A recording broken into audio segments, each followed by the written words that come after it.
Listen to the brilliant Robin Walker share unknown history about Native Americans, Timbuktu, ancient Egypt, polygamy, Moors, and much more. Watch The Full Reasoning now, only at www.ineverknewtv.com premium. There's a persistent myth that Africans didn't record their history outside of Egypt. Why do you think this narrative exists, and how do we challenge it? All right. It is true that writing Africa's history is not straightforward. But that's not the same as saying there's no documents. What it means is it's a complicated story to put together. But let's look at some of the documents we do have.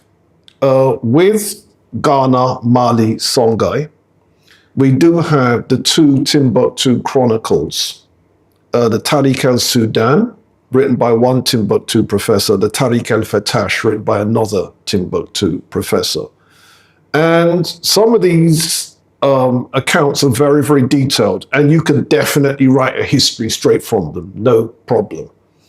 Then there's the Kano Chronicle, which was written in the Hausa city of Kano, which then has a 1,000-year history in the chronicle. There's a lot that we can just take straight from the Kano Chronicle. In other parts of Africa, there's the Kilwa Chronicle, which is Tanzanian historians documenting their history. There's a lot that's weak, there's a lot that's flimsy in it, but there's stuff you can run with. Places like Ethiopia have a very well documented history from about 800 BC till now. King by king, queen by queen, that type of history. Very, very detailed. Places like Sudan have very detailed histories. Again, we can give very, very detailed accounts. But there are places where the documents are thin, or the documents really have been destroyed. So, for example, there is a book called The Signs and Symbols of Primordial Man. And this is written by an English scholar, Dr. Albert Churchward. And there is a passage where he talks about manuscripts being found at one of the Zimbabwe's, you know, the stone ruins in southern Africa? Yeah, manuscripts were found.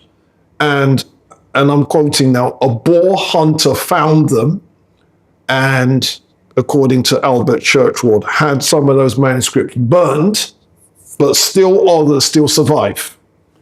Now, that was 1910. I've been on the hunt. Where are these manuscripts? Where are these manuscripts? What language are they in? So there are situations like that where there really are gaps in our knowledge. But the gaps are being filled. They're being filled by archaeology, where archaeologists are digging up evidence, evidence that we didn't know existed.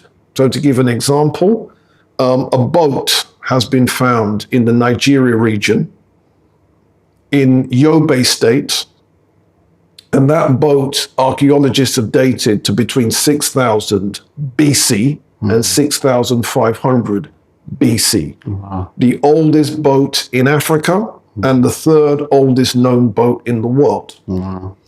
Again, no one knew that that was there until a Nigerian gentleman called Malam Yao found it in his, he was digging a water cistern, couldn't dig any deeper, wanted to know why, and then eventually the authorities got involved and then conducted an excavation. They found the oldest boat in Africa. Wow. Wow.